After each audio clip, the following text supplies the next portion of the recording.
اب ہمارے مخالفین جماعت احمدیہ قبرستان کے جالے اور دوسرے ارباب و اختیار اور ان کے پیٹ پرست مولوی مفتری اللہ مرزا بشیر الدین محمود احمد کو قطع وطین کی سزا سے بچانے کے لیے، یا ان کی قطع وطین کی جو قہری تجلی ان پر ظاہر ہوئی اللہ نے کی ان کے جھوٹ اور ان کے افتراء کی وجہ سے، اس کو مٹانے یا اس کو احمدیوں کی نظر میں مشتبہ کرنے کے لیے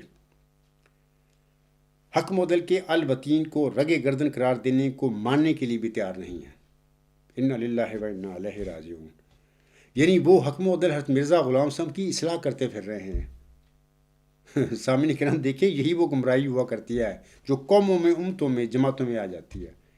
اور پھر وہ کیا کرتے ہیں، اپنے بانی جو ہوتا ہے امت کا یا جماعت کا، اس کی تعلیمات کو اپنی دکان کے ساتھ، اپنے جھوٹوں کے ساتھ ملانے کے لیے پھر اس کی، یعنی بانی جماعت کی، بانی امت کی اصلاح کرتے ہیں۔ نعوذ باللہ من ذالک، اس قسم کے وہ فریبکار لوگ ہوتے ہیں، یعنی سیدھے راستے سے بھٹکے ہوئے ایسے لوگ ہوتے ہیں۔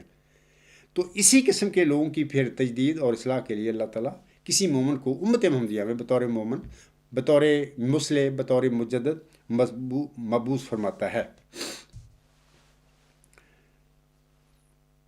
اور اسی حوالہ سے میں آپ کو بتانا چاہتا ہوں کہ حضرت مرزا غلام صاحب اپنی کتاب تحفہ گولڑبیہ میں فرماتے ہیں، روحانی خزائن جلد 17 صفحہ 64 حاشیہ پر فرماتے ہیں، جو شخص مجھے دل سے قبول کرتا ہے وہ دل سے اطاعت بھی کرتا ہے اور ہر حال میں مجھے حکم ٹھہراتا ہے۔ میں قبرستانی جماعت کے جیالوں کو بطور خاص ان کے خود ساختہ و حکم ابو الحکم جو ہے، میں اس کو کہہ رہا ہوں کہ مرزا غلام صاحب فرما رہے ہیں، جو شخص مجھے دل سے قبول کرتا ہے وہ دل سے اطاعت بھی کرتا ہے، کرو ان کی اطاعت۔ آگے حسن فرماتی ہیں، اور ہر ایک حال میں مجھے حکم ٹھہراتا ہے۔ آپ حکم و عدل بھی ٹھہراؤ ان کو، اور انہوں نے جو ترجمہ کیا ہے وطین کا رگے گردن، اس کو مانو۔ آگے اس میں فرماتے ہیں، اور ہر ایک تنازعہ کا مجھ سے فیصلہ چاہتا ہے۔ ہم نے حکم و عدل سے فیصلہ لینا ہے، کوئی ڈاکٹر کوئی جو مرضی کرتے پھر رہے ہیں، تماشے کر رہے ہیں، ان کی کوئی حیثیت نہیں ہے۔ آگے اس میں فرماتے ہیں، مگر جو شخص مجھے دل سے قبول نہیں کرتا، اس میں تم نخبت اور خود پسندی اور خود اختیاری پاؤ گے، جیسے کہ اس وقت جماعت احمدیہ قبرستان کے نام نہاد جو ارباب و اختیار ہیں یا جالے بنے پھرتے ہیں یا پیٹ پس مولوی ہیں، ان میں یہ چیزیں آ چکی ہیں۔ پس جانو کہ وہ مجھ سے نہیں ہے، حضور صاحب فرماتے ہیں پس جانو کہ وہ مجھ سے نہیں ہے، کیونکہ وہ میری باتوں کو جو مجھے خدا سے ملی ہیں عزت سے نہیں دیکھتا، اس لیے آسمان پر اس کی عزت نہیں ہے۔ کیا اس کا صاف اور واضح مطلب نہیں ہے سامعین کرام کہ قبرستانی جماعت احمدیہ کے ارباب و اختیار حضرت مرزا غلام احمد علیہ السلام کے فرمودات کا انکار کر چکے ہیں؟ یہ ثبوت میں دے رہا ہوں آپ لوگوں کو۔ جب خاکسار کے ساتھ یہ روحانی واقعہ ہوا تھا، میں سامعین کو بتانا چاہتا ہوں، یعنی 10 دسمبر 1983 کو لاہور میں نیو مسلم ٹاؤن، وہاں پر جو جماعت احمدیہ قادیان کا ہاسٹل ہے دارالحمد، وہاں پر 10 دسمبر 1983 کہ ایک مبارک دن، یعنی جمعہ کا دن تھا، اس دن پھر میرے ساتھ یہ سارا واقعہ ہوا۔ میں نے اس کی تفصیل اپنی کتاب غلامی مسیح و زمان میں بیان کی ہوئی ہے۔ تو یہ واقعہ ہونے کے بعد پھر میں جب اللہ تعالیٰ کی طرف سے مجھ پر انکشاف ہو گیا کہ اے عبدالغفار، وہ مؤد نشان رحمت، وہ مؤد ذکی غلام تو ہے، میں بنا رہا ہوں تجھے۔ مرزا بشیر الدین محمود احمد کا دعویٰ جھوٹا ہے، کذاب انسان تھا۔ تو اس کے بعد میرے دل میں یہ پیدا ہوئی تھی، کیونکہ میں بھی اسی جماعت میں پیدا ہوا ہوں، مجھے پتہ ہے کہ یہ کس طریقے سے یہ تربیت کرتے ہیں لوگوں کی، یہ کر چکے ہیں 72 دفعہ یوم مجھ سے موت ملام نہ کرے۔ اس وقت میرے دل میں یہ بات آئی تھی کہ لگتا ہے مجھے کہ یہ لوگ یہ پھنس چکے ہیں، جھوٹے دعوے کیے مرزا بشیر الدین محمود میں، یہ لوگ اب ایسا ہوگا کہ یہ لوگ مرزا بشیر الدین محمود کو نہیں چھوڑیں گے، لیکن مرزا غلام احمد حکم عدل جو تھا، امام مہدی و مسیح موعود علیہ السلام تھا، یا جس کی جماعت ہے اس کو چھوڑ دیں گے۔ آپ دیکھیں کہ اب وہی بات ہو رہی ہے جماعت احمدیہ قبرستان میں کہ حکم عدل تو ترجمہ کرتا ہے وطین کا رگے گردن، اور یہ تماشے کرتے پھر رہے ہیں کہ نہیں وہ تو دل کی قریب ہوتی ہے، فلاں ہوتا ہے، اور مطلب کہ اپنے وہ سرجن نویں بنے پھرتے ہیں۔ میں صرف آپ لوگوں کے لیے یہی کہتا ہوں کہ لعنت اللہ علی الکاذبین، جو اپنے بزرگ بانی جماعت یا بانی امت علیہ السلام کی تعلیم سے انحراف کرے۔ اس کے بعد سنیے دوسرا حوالہ، مولوی نور الدین رضی اللہ تعالیٰ عنہ اپنی تفسیر میں حقائق فرقان جلد 4 صفحہ 203 پہ فرماتے ہیں اسی وطین کے متعلق. وہ اجل چوٹی کا حکیم تھا اپنے زمانے میں، لوگ جانتے ہیں. وہ کہتے ہیں وطین کے متعلق، وطین وہ رگ ہے جو قلب سے سر کو جاتی ہے. یعنی قلب سے دراصل جو وطین ہے نا، وہ بہت بڑی مین جو شہ رگ ہے جو نکلتی ہے اور سارے جسم کو خون دیتی ہے، نیچے بھی اوپر سر کی طرف بھی. تو قلب سے وہ موٹی سب سے بڑی جو شہ رگ نکلتی ہے وطین، پھر دماغ کی طرف بھی جاتی ہے اور وہی گلے سے گزر کر جاتی ہے. تو گلے سے جب گزرتی ہے تو وہ وطین ہی ہوتی ہے، کیونکہ وہ وطین کا جو مین جو رگ ہے دل سے نکلتی ہے، اس کی ایکسٹینشن ہوتی ہے. آگے جسم کے ساتھ اللہ تعالیٰ نے ان کا پھر جسامت بنائی ہوئی ہے، آگے آگے جیسے جاتی ہے تو وہ باریک ہوتی جاتی ہے، لیکن ہوتی وہ وہی ہے کہ جو دل سے وطین نکلتی ہے اسی کا وہ حصہ ہوتی ہے. تبھی حکم و عدل حضرت مرزا غلام احمد نے وطین کا ترجمہ رگ گردن کیا، اور تبھی مولوی نور الدین رضی اللہ تعالیٰ عنہ وطین کے متعلق فرما رہے ہیں یہ وہ رگ ہے جو قلب سے سر کو جاتی ہے. اے احمدی بہنوں، بھائیوں اور بزرگوں اور دیگر سامعین کرام، اللہ تعالیٰ نے جن کی وطین کو قطع کیا تھا، جن کے متعلق ہماری یہ بحث یہ جھگڑا چل رہا ہے، یعنی مرزا بشیر الدین محمود احمد، وہ وطین کا ترجمہ اس طرح کرتے ہیں تفسیر صغیر صفحہ 770، اور اس طرح اس کی رگے گردن کاٹ دیتے. یار خدا کا خوف کرو، جو جھوٹا مفتری تھا وہ بھی رگے گردن وطین کی ترجمہ کر رہا ہے. آپ کہاں پھر رہے ہو؟ کچھ تو شرم کرو، کچھ تو حیا کرو. ایک ایسا انسان ہے جس نے جھوٹے دعوے کیے اور افترا کیا اللہ تعالیٰ پر، پھر اللہ نے دائیں ہاتھ سے پکڑ کے اس کی رگے گردن کو کاٹا. وہ جو وطین کا ترجمہ کر رہا ہے اس کو مان لو، اگر اس کو نہیں مانتے تو پھر بے شرمی کی انتہا ہے. تو اللہ تعالیٰ آپ پر رحم فرمائے. ایک بار دوبارہ عرض کر دیتا ہوں سامعین کرام کہ الوطین کے ترجمہ یا حقیقت کے حوالے سے جو کوئی حکم و عدل امام مہدی و مسیح موعود علیہ السلام یعنی مرزا غلام احمد صاحب اور مولوی نور الدین رضی اللہ تعالیٰ عنہ، اور حتیٰ کہ جناب مرزا بشیر الدین محمود احمد جو کہ مفتری اللہ تھا، جس نے کذب بیانی کی اور جھوٹے دعوے کیے، اس کے فرمودہ کو بھی نہیں مانتا. وہ کچھ بھی ہو سکتا ہے لیکن وہ احمدی مسلمان کبھی نہیں ہو سکتا، مرزا غلام صاحب کا سچا پیروکار نہیں ہو سکتا. انا للہ و انا الیہ راجعون. سامعین کرام، یہ ہے قبرستانی جماعت کے ایمان کا حال. یہ جو کہتے ہیں نا کسی مجدد کی ضرورت نہیں، مجدد بند ہو گئی ہے، نام نہاد ان کے خلیفے، اور جھوٹے دعوے کر کے بیٹھ گیا مرزا بشیر الدین محمود احمد. اپنی زندگی میں بھی یہ بندہ جو ہے جس کی خبر جماعت احمدیہ میں میرے والد کو دی ہے اللہ نے، یعنی موعود نشان رحمت موعود ذکی غلام، اس کا دعویٰ میں ہی کر لیتا ہوں، اللہ رضی خیر صلی اللہ. باقی پھر ہماری خاندانی گدی چلے گی قیامت تک، 1000 سال تک ہم حکومت کریں گے. یہ فریب کار لوگ تھے. سامعین کرام، خود ساختہ فضل عمر مرزا بشیر الدین محمود احمد پر قطع وطین کے حملے کو حضرت عمر فاروق رضی اللہ تعالیٰ عنہ پر قاتلانہ حملہ سے تشبیہ نہیں دی جا سکتی.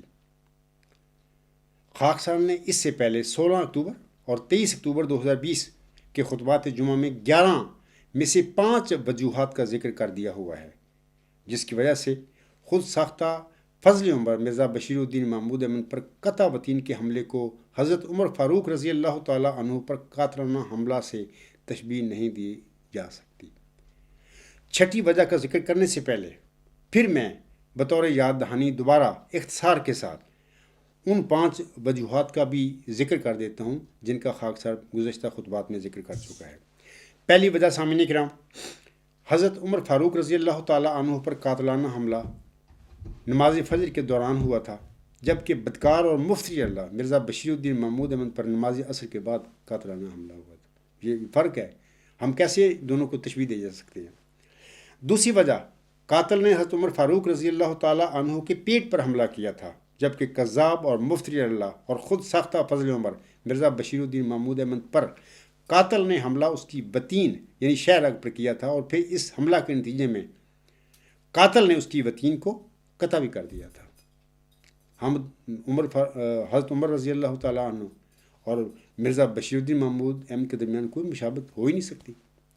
تیسری وجہ، حضرت عمر فاروق رضی اللہ تعالیٰ عنہ پر قاتلانہ حملہ ایک غیر مسلم نے کیا تھا، جبکہ مفتری اللہ اور خود ساختہ فضل عمر مرزا بشیر الدین محمود احمد پر حملہ ایک مسلمان نے ہی کیا تھا.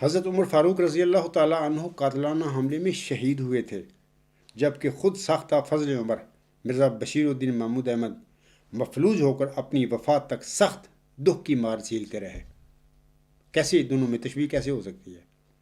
پانچویں وجہ، حضرت عمر فاروق رضی اللہ تعالیٰ عنہ جو بات بھی کرتے تھے اس پر پوری طرح عمل کرتے تھے، اپنے قول کو نبھاتے تھے، وہ مسلمانوں کو دھوکہ نہیں دیا کرتے تھے، جبکہ خود ساختہ فضل عمر مرزا بشیر الدین محمود احمد ایک فریب کار انسان تھا، اس کے قول و فعل میں سخت تضاد تھا۔ سامعین کرام، اب میں چھٹی جو ہے وجہ اس کی طرف آتا ہوں۔ اے میرے احمدی بہنوں، بھائیوں اور بزرگوں اور قبرستانی جماعت کے جیالیوں اور دیگر سامعین کرام، اب خاکسار حضرت عمر فاروق رضی اللہ تعالیٰ عنہ پر قاتلانہ حملے کو کذاب اور مفتری علی اللہ مرزا بشیر الدین پر قاتلانہ حملے کے ساتھ تشبیہ نہ دیے جانے کی چھٹی وجہ کی طرف میں اب آ رہا ہوں، اس کے متعلق آپ لوگوں کو کچھ بتاؤں گا۔ سامعین کرام، حضرت عمر فاروق رضی اللہ تعالیٰ عنہ